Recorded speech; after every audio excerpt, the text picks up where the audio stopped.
Hello दोस्तों, मेरा नाम है सागर। स्वागत करता हूं आप सभी का हमारे यूट्यूब चैनल सागर बेंच में।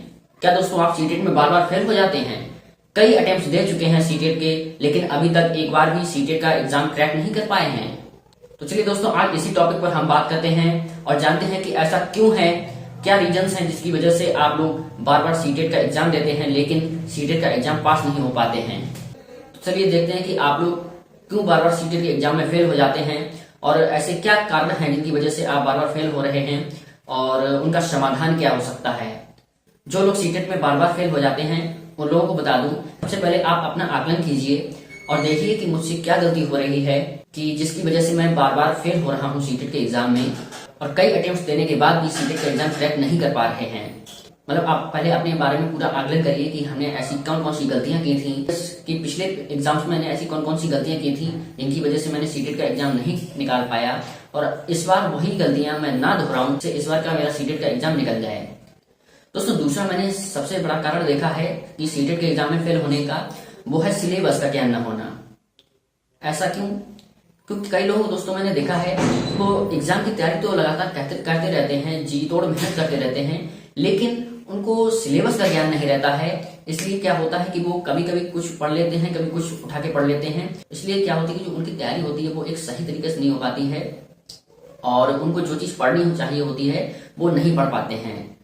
तो इसलिए क्या होता है दोस्तों, सिलेबस का ज्ञान होना बहुत ही जरूरी होता है और खासतौर से सीटेट के एग्जाम में तो सिलेबस का ज्ञान बहुत ही जरूरी है। क्योंकि क्या होता है कि सीटेट का जो सिलेबस है वो एक बहुत ही लिमिटेड सिलेबस है और सीटेट एक ऐसा एग्जाम है जो सिलेबस से हट कहीं से भी क्वेश्चन नहीं पूछता है। तो इसलिए क्या होता है कि सीटेट के एग्जाम के लिए सिलेबस का ज्ञान होना बहुत ही जरूरी है। तो दोस्तों मैंने देखा है कि कई लोग होते हैं कि जो सिलेबस को जानते ही नहीं है कि सीटेट का भी एक कोई सिलेबस है। तो वो क्या होते हैं कि वो यूट्यूब के जरिए से या किसी इधर उधर के माध्यम से पीडीएफ वगैरह से या किसी बुक से ऐसे पढ़ते रहते हैं और यही नहीं देखते हैं कि उन्होंने कौन सा टॉपिक कवर किया है या और अभी उनका कौन सा टॉपिक रह गया है। तो वो बस ऐसे ही आंखें मीच के सीटेट की तैयारी करते रहते हैं और अंत में क्या होता है कि उनको आधी नॉलेज होती है, लेकिन आधी नॉलेज जो इम्पोर्टेंट होती है वो नहीं हो पाती है।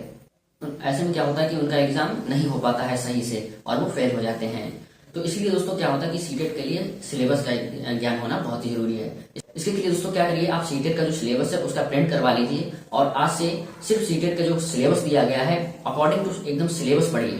ठीक है, इधर उधर भटकने की कोई जरूरत नहीं है। और कई लोगों को दोस्तों मैंने देखा है कि जो उनका जो यूट्यूब पर जो भी वीडियो आ जाता है वो उसी पे क्लिक कर लेते हैं और वही देखने लगते हैं और उनको लगता है कि वो अच्छी तैयारी कर रहे हैं, लेकिन ऐसा नहीं। आप बाकायदा सिलेबस लीजिए और टॉपिक वाइज टॉपिक अपनी पढ़ाई करिए। ठीक है, एक दोस्तों रीजन मैंने ये भी देखा है सीटेट के एग्जाम में जो स्टूडेंट फेल हो जाते हैं, वो रीजन ये है कि दोस्तों कई लोग क्या होते हैं कि अपनी लाइफ में बहुत बिजी होते हैं, उनके पास टाइम ही नहीं होता है सीटेट की तैयारी करने का।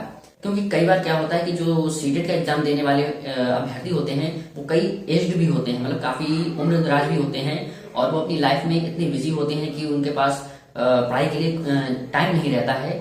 तो क्या होता है कि वो सीटेट की तैयारी कर नहीं पाते हैं और अंत में वो फेल हो जाते हैं। तो दोस्तों उन लोगों के लिए मैं बताना चाहूंगा कि जो सीटेट का एग्जाम है वो दिन ब दिन कठिन ही होता जा रहा है। जो ऑनलाइन होता था वो थोड़ा सा सिंपल होता था, लेकिन जो पिछला एग्जाम हुआ है वो हुआ है 20 अगस्त 2023 को, वो ऑफलाइन एग्जाम हुआ था, जिसे शायद आप लोगों ने दिया होगा, जिसे आप देखकर समझ गए हो कि वो एग्जाम कितना कठिन था।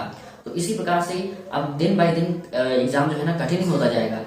तो इसके लिए दोस्तों थोड़ा सा तो टाइम आपको निकालना ही पड़ेगा पढ़ाई के लिए और पढ़ाई थोड़ी बहुत करनी ही पड़ेगी। तो ऐसा नहीं है कि आप सीटेट का एग्जाम की पढ़ाई बिना करे पास हो जाएंगे, ऐसा थोड़ा मुश्किल हो गया है।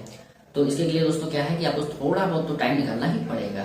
ठीक है दोस्तों, एक सबसे बड़ा रीजन मैंने ये भी देखा है लोगों में कि जो सीटेट का एग्जाम नहीं पास कर पाते हैं कई बार अटेम्प्ट देने के बाद भी, उनका दोस्तों मैंने सबसे बड़ा रीजन देखा है कि वो अपनी तैयारी तो पूरी कर लेते हैं, मतलब उन्हें सिलेबस की नॉलेज भी पूरी है, सिलेबस भी आराम से पूरा कंप्लीट कर लेते हैं, पूरी पढ़ाई कर लेते हैं, पूरा कॉन्सेप्ट वगैरह सब कुछ समझ लेते हैं, लेकिन मेन चीज वो प्रीवियस ईयर पेपर्स कह लें या फिर प्रैक्टिस कह लें वो बिल्कुल नहीं करके जाते हैं।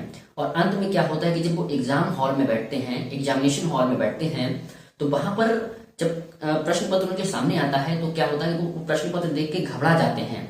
मतलब क्या हुआ है कि आपने सब कुछ तैयारी कर ली है लेकिन प्रश्न पत्र ही नहीं देखा कि कैसा आया कैसा नहीं, और कभी प्रैक्टिस करके ही नहीं गए, खासतौर से मैथ हुआ या किसी भी किसी कोई भी सब्जेक्ट ले लो, उसकी आप प्रैक्टिस ही करके नहीं गए हैं, सिर्फ कॉन्सेप्ट कॉन्सेप्ट पढ़ लिया और या इधर उधर से वीडियोस देख लिए, लेकिन खुद से प्रैक्टिस नहीं कर पाए घर पे, तो क्या होता है कि आप एग्जामिनेशन हॉल में बैठे हैं और पेपर आपके सामने है, तो आप वहां पर घबरा जाते हैं कि मैं ये पेपर में पहले क्या अटेम्प्ट करूं, पहले सीडीपी करूं या कुछ अदर सब्जेक्ट करूं या क्या करूं। तो क्या होता है कि वहां पर आप घबरा जाते हैं और अंत में क्या होता है कि जो आपका सही क्वेश्चन हो रहा होता है वो भी आप गलत कराते हैं हड़बड़ी में। और कभी कभी तो मैंने ये भी देखा है कि कई क्वेश्चन आपके छूट भी जाते हैं हड़बड़ी में, मतलब कभी कभी कुछ पोर्शन भी छूट जाता है, पूरा पूरा 30 नंबर का पोर्शन छूट जाता है बच्चों का, मैंने देखा है। और मैंने काफी लोगों से बात की है, मैंने सुना है उन लोगों से, मैंने एनालिसिस किया है, कई लोगों का जो है ना एग्जाम छूट जाता है 30 नंबर का, और किसी का तो 1-2 नंबर ऐसे छूट जाते हैं जो उनको आते होते हैं, क्योंकि 1-2 नंबर से रह जाता है सीटेट का एग्जाम पास होना। तो इसीलिए क्या होता है कि आप प्रैक्टिस जरूर करके जाइए प्रीवियस ईयर पेपर्स की, खासतौर से प्रीवियस ईयर पेपर्स तो लगा ही लीजिए, भले अदर कहीं से प्रैक्टिस मत कीजिए, लेकिन प्रीवियस ईयर पेपर जरूर लगा लीजिए, ठीक है। तो 3-4 काम है वो आप जरूर करके जाइए। जो आप सबसे पहले तो आप अपना एनालिसिस करिए कि आप देखिए कि मैं पिछला एग्जाम क्यों पास नहीं हुआ, या इससे पहले भी मैं जो एग्जाम दिए हैं क्यों मैं बार बार फेल हो रहा हूँ, ठीक है। तो अपना एनालिसिस कीजिए। दूसरा, अपने सिलेबस का ज्ञान जरूर रखिए, सिलेबस को बाकायदा समझिए कि उसका सिलेबस क्या है सीटेट का, और मुझे क्या क्या ऐसे एकदम बाकायदा टॉपिक पढ़ने हैं, ठीक है। दूसरा चीज क्या है, दूसरा कि आप अपने टाइम टेबल निर्धारित करिए कि हाँ मैं इतने देर इतना काम करूंगा, लेकिन सीटेट के लिए इतनी तो टाइम निकाल ही लूंगा अपना पढ़ाई के लिए, ठीक है। और एक चीज जो सबसे मेन है वो है अपना प्रीवियस ईयर पेपर जरूर लगाइएगा, ठीक है। आई होप दोस्तों ये वीडियो आपके लिए बहुत ही यूजफुल रहा होगा। उम्मीद करता हूँ कि आने वाला सीटेट का एग्जाम आपका जरूर क्लियर होगा। तो चलिए इसी के साथ मिलते हैं किसी नेक्स्ट टॉपिक के साथ, तब तक के लिए जय हिंद, वंदे मातरम।